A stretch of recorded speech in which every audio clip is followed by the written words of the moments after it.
Hello, everyone. My name is Kyle. Let me welcome you to Uplift. All of Scripture opens with chaos and disorder. All of it. A deep unknown, something primal and violent. You can find it in the second verse of the Bible in Genesis chapter 1. You know this: the earth was without form and void, and darkness was over the face of the deep, and the Spirit of God was hovering over the face of the waters. Waters and darkness is how it all began. A little bit later, in the book of Genesis, God judges the world through water. He floods it. And in Genesis chapter 7, we read that all flesh died that moved on the earth because of this flood. Everything on the dry land in whose nostrils was the breath of life died. Waters and darkness and creation or chaos again swallowed creation. And at the Red Sea, God delivered and destroyed through water. Exodus 14, the waters returned and covered the chariots and the horsemen, all of the host of Pharaoh that had followed them into the sea. Not one of them remained. A little bit later in Jonah's story, water is judgment and mercy all at once. In chapter 1 of Jonah, verse 4, and the Lord hurled a great wind upon the sea, and there was a mighty tempest on the sea, so that the ship threatened to break up. A few verses later, and the Lord appointed a great fish to swallow up Jonah. And Jonah was in the belly of the fish 3 days and 3 nights. In the New Testament, Jesus encountered a man possessed by a legion, by thousands of demonic spirits. And when he set the man free, those spirits begged to go into a herd of pigs, and Jesus permitted it. So you know this story. The pigs rushed down a steep bank and they drowned in the Sea of Galilee. Now, to the disciples and to anyone in the first century, that made perfect sense, especially based upon their legacy of Scripture we've already read. Of course, the pigs went there. Demons belonged in the sea. The waters were dark. They were chaotic. The underworld was thought to live beneath them. I'm telling you this because water is a character in the Bible. It's not a small one. It's unruly. It's dark. It's a reminder of what is beyond us. So with all those images lingering, we come to John chapter 6, where Jesus performed his 5th sign in the Gospel of John. Not on dry land, but in the middle of a storm on the Sea of Galilee. And it wasn't just a thunderstorm, y'all. It was terror. It was their greatest fear, alive, around them, closing in. Let's read this together from John chapter 6, beginning in verse 16. When evening came, Jesus' disciples went down to the sea, got into a boat, and started across the sea to Capernaum. It was now dark, and Jesus had not yet come to them. The sea became rough because a strong wind was blowing, and when they had rowed about 3 or 4 miles, they saw Jesus walking on the sea and coming near the boat. And they were frightened, but he said to them, "It is I. Do not be afraid." And they were glad to take him into the boat. And immediately the boat was at the land to which they were going. This moment is so essential that 3 of the gospel writers, Matthew, Mark, and John, all included. And each writer noticed something different. For instance, John, we just read it, left out the episode of Peter walking on the water. Matthew kept that in, and Mark gave us some more texture and movement, even some eyewitness details. So, to give us some context about this moment and this sign, I'm going to be including some information from all three of those books. The title of this message is this: There's Something About a Storm. And here's the first thing about a storm. It's this: we're made to endure it. We're made to endure it. I want you to listen to Mark's observation from Mark chapter 6. Immediately, Jesus made his disciples get into the boat and go before him to the other side, to Bethsaida, while he dismissed the crowd. So after feeding thousands of people, Jesus sent the disciples away. By the way, he didn't ask them. He made them go. He made them get in the boat. Now, here's what you need to know about this boat ride. The Sea of Galilee is roughly 13 miles long. It's 8 miles wide. It's 140 feet deep. It's surrounded by mountains, and it sits 600 feet below sea level, which makes it the lowest freshwater lake in the world, on the planet. And now that geography makes it uniquely vulnerable to sudden, violent storms. Wind rushes down from the surrounding heights. Water churns quickly. What was calm can become deadly in moments, and that's what happened here. They were supposed to sail across to Bethsaida and then to Capernaum. It's a 6 to 7 mile trip. Both of those cities were close, but the wind was just too strong. It's too strong. The sea was too violent. They're off course. They're miles from their destination. Look what Mark said in chapter 6. And when evening came, the boat was out on the sea, and he was alone on the land, and he saw that they were making headway painfully, for the wind was against them. Matthew writes this in chapter 14, but the boat by this time was a long way from the land, beaten by the waves, for the wind was against them. In other words, y'all, they're in trouble. They're in trouble. John tells us that they rowed 3 or 4 miles. Matthew adds that it was the 4th watch of the night, somewhere between 3 and 6 a.m. They were cold. They were soaked. They were exhausted. The boat was far from shore. The waves were unrelenting, and Jesus was nowhere to be seen. This is not a metaphor. This is real. It's terrifying. They think they're going to die. And it was Jesus who told them to get in the boat. They are in this storm because they obeyed him. That's something we don't like to talk about, though. But it's there, and it's right in front of us. We are made to endure the storm. You can be exactly where Jesus told you to be and still find yourself in the middle of a storm. You can be living in full obedience, doing exactly what he asked, and the wind is still going to rage. And maybe that's where you are. Maybe the storm isn't imaginary. Maybe it's relational or financial or physical. You're exhausted. You're overwhelmed. The darkness feels upending. Maybe it's not around you. Maybe it's inside of you. Depression, anxiety, grief that won't let go. And somewhere in your mind, you've done this. I've asked it. You've asked these questions. What did I do wrong? What did I do wrong? Am I being punished? Is God punishing me? And here's the big one. Why is this happening? And the answer is painful, but it's true. You can be loving Jesus. You can be obeying Jesus, and you can still find yourself in the storm. That's where the disciples are. They were made to endure this storm, and you are too. Here's the second thing about a storm.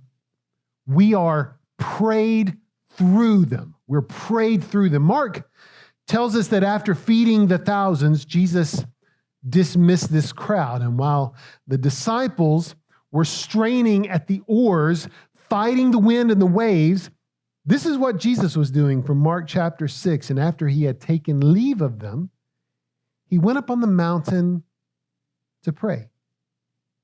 I want you to picture this. While they are in the dark, they're drenched and they're afraid, Jesus is alone with the Father, and he is interceding.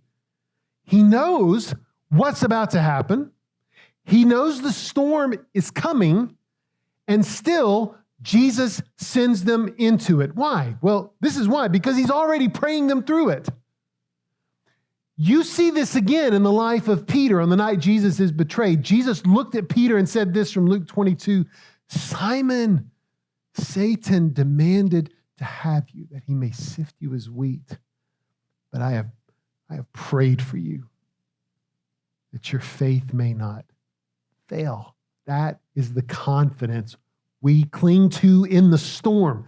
Jesus has already prayed for you before you ever even entered it. That's the truth. And even now, he continues to pray. He did it in the garden. Look in John 17. This is his prayer. I don't ask for these only, just his disciples that were with him, but also for those who will believe in me through the word. That's us. He's prayed for us. He prayed for you before you even knew him. He's still praying in heaven. Look in Hebrews chapter 7, verse 25, one of my favorite verses in the entire Bible. Consequently, he is able to save to the uttermost those who draw near to God through him, since he always lives to make intercession for them. You know what Jesus is doing every day? He's praying. That's what he's doing. Right now, Jesus is seated at the right hand of the Father, and he's speaking your name, and he's praying for your strength, and he's interceding on your behalf. Before he stills the storm around you, his prayer can still the storm within you. That's what Jesus does. In the early 1800s, Scottish minister Robert Murray McCheyne once said this, and by the way, if you don't know who this guy is, you need to read his biography. One of his most famous quotes. If I could hear Christ praying for me in the next room, I would not fear 1,000,000 enemies. Yet distance makes no difference. He is praying for me. If you only knew what he was saying over you, how Jesus is going to the Father for you, you wouldn't fear the storm. You wouldn't fear the waves. You wouldn't fear your enemies. He's praying you through it. And the third thing about a storm is this: Jesus watches you through it. He watches you through it. It's consequential to note here that Jesus hadn't left. He hadn't turned away. He didn't ignore them. He saw them the entire time. Look at Mark chapter 6 again. And he saw that they were making headway painfully. He saw that the wind was against them. He saw every wave.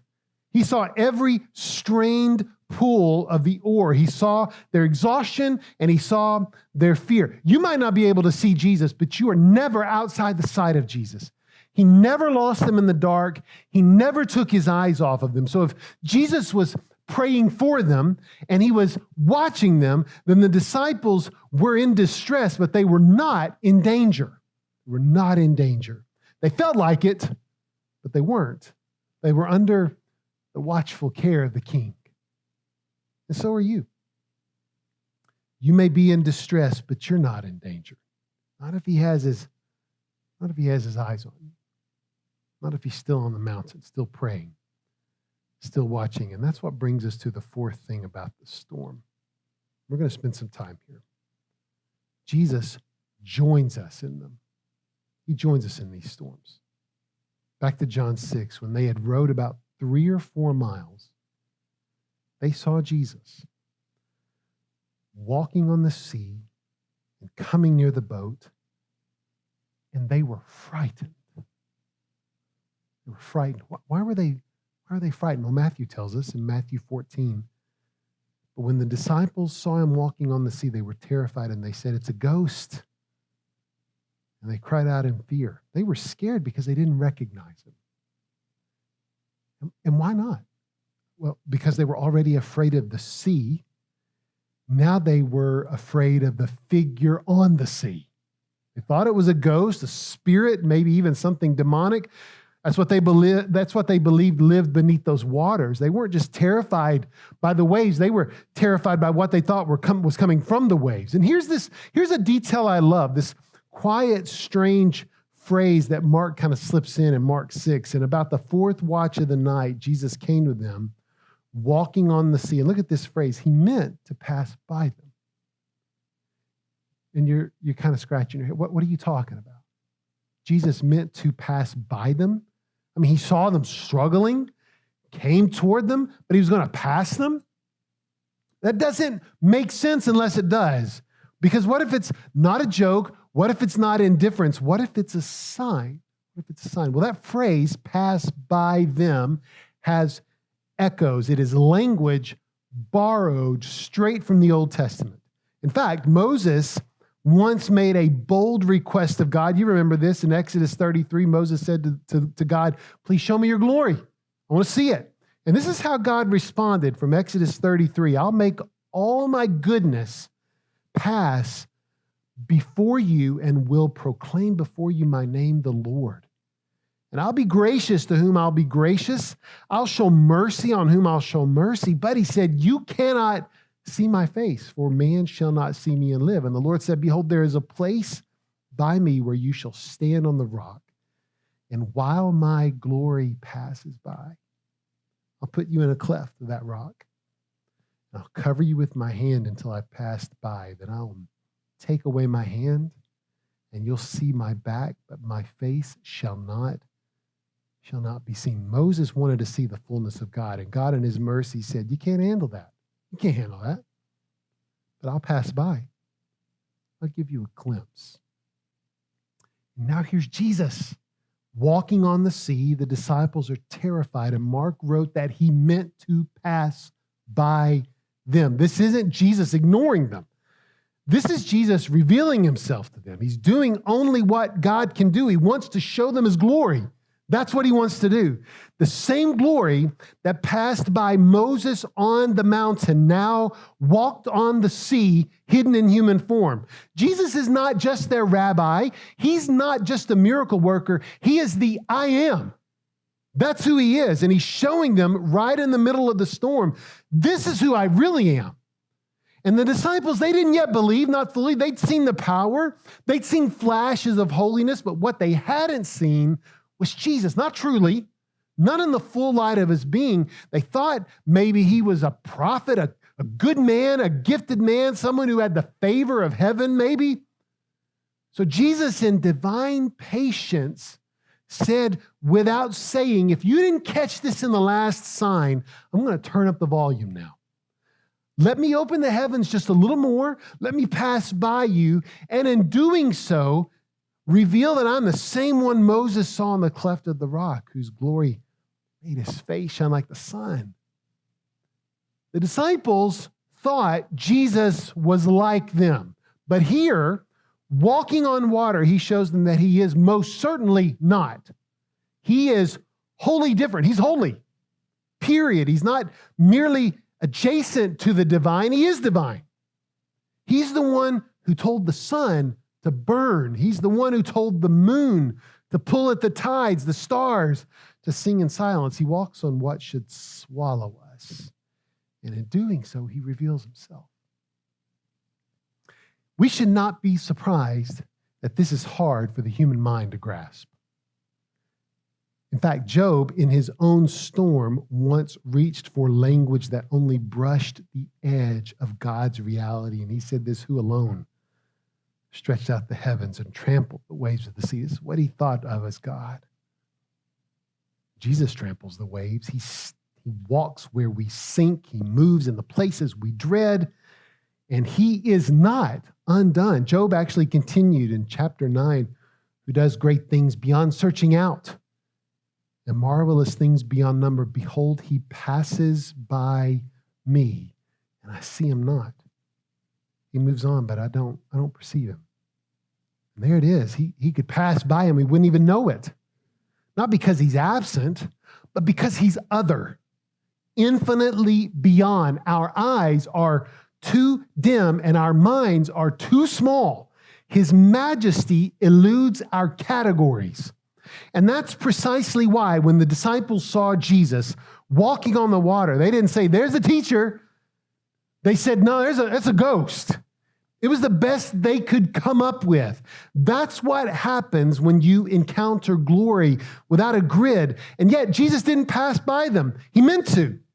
Mark told us as much, but then he stopped and he spoke and he entered. Look in Mark chapter 6 again. But immediately he spoke to them and he said, take heart, it is I.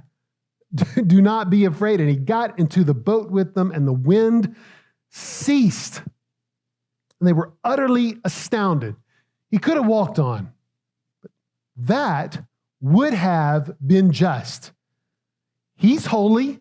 They're hard-hearted. But grace interrupts what justice might permit. Grace climbed into that boat.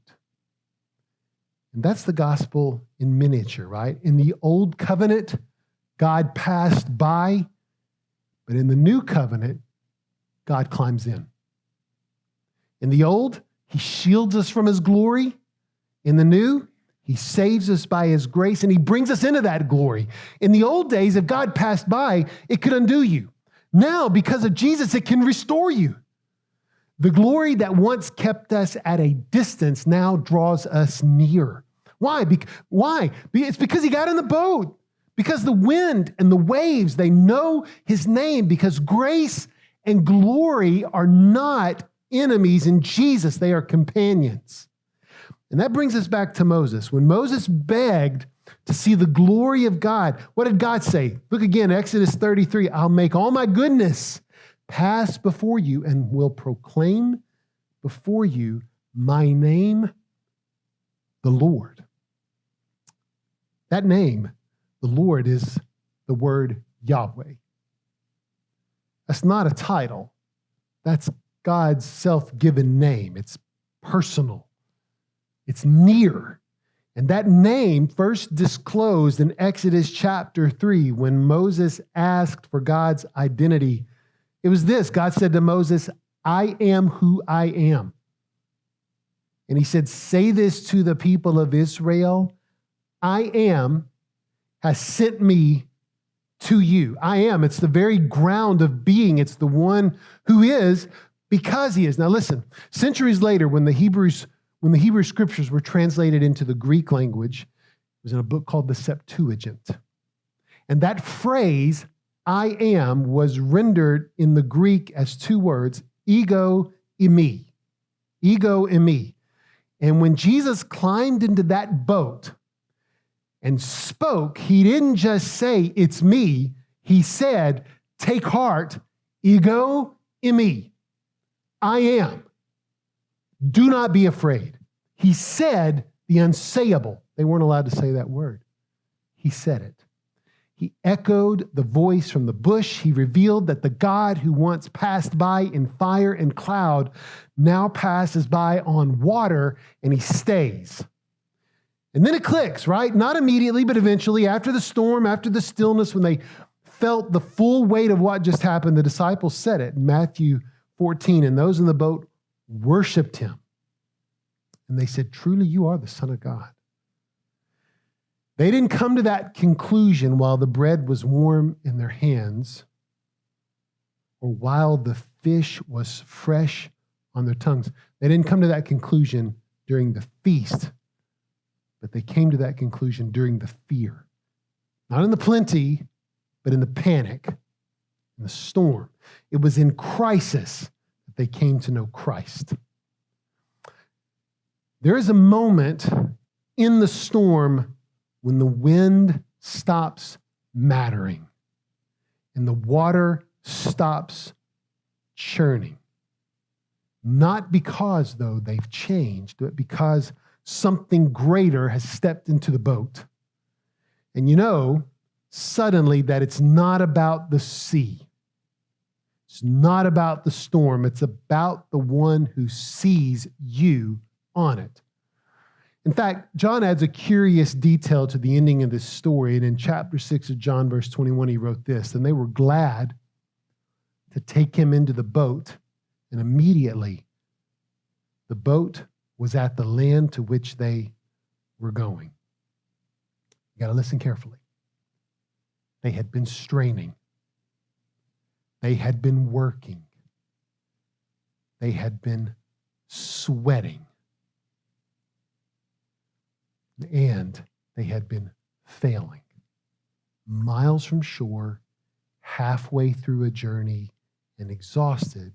And then Jesus stepped in, and the distance vanished. The destination appeared. The storm quieted it, and the striving ended. Their journey did not depend on their strength or their effort. It Dependent on Jesus. Dependent on Jesus. About 1,000 years before this Galilean storm, the psalmist saw this and wrote this in Psalm chapter 107. Some went down to the sea in ships doing business on the great waters. They saw the deeds of the Lord, his wondrous works in the deep, for he commanded and raised the stormy wind which lifted up the waves of the sea. They mounted up to heaven. They went down to the depths. Their courage melted away in their evil plight. They reeled and staggered like drunken men and were at their wits' end. And then they cried to the Lord in their trouble, and he delivered them from their distress. He made the storm be still, and the waves of the sea were hushed. And then they were glad that the waters were quiet, and he brought them to their desired haven. Isn't this precisely what Jesus does? You know, the Bible, you notice this, has a way of rhyming with itself. Stories echo across the pages. Waters part, bread multiplies, wind obeys, God reveals his name. You probably heard of Charles Spurgeon, one of the greatest preachers who've ever lived, with a voice like thunder, but he had a soul like a candle, and he battled long stretches of depression. He knew darkness intimately, but he said something profoundly beautiful. He said this, that in suffering, we find comfort in the first coming of Christ, and we find hope in the second. We find comfort in the first and hope in the second, because while the second coming tells us what will be, the first tells us who he is. He's a man of sorrows. Jesus is acquainted with grief. Left alone, misunderstood, bruised, stretched, pierced. He's not just the Lord over the storms. He is the Savior who entered one. The disciples, they were caught in darkness. Jesus hung on a cross, shrouded in it. The disciples, they were alone in a boat. Jesus stood abandoned on a hill. Their bodies were straining. His bones were disjointed. They fought to stay alive. He poured out his life. And in the Garden of Gethsemane, when dread could no longer be delayed, Jesus prayed alone, fully aware of what was awaiting him. So you need to know something. You need to know that you can make it, but not because of your resilience, but because of his resurrection. You can overcome, not because the storm is small, but because he's greater.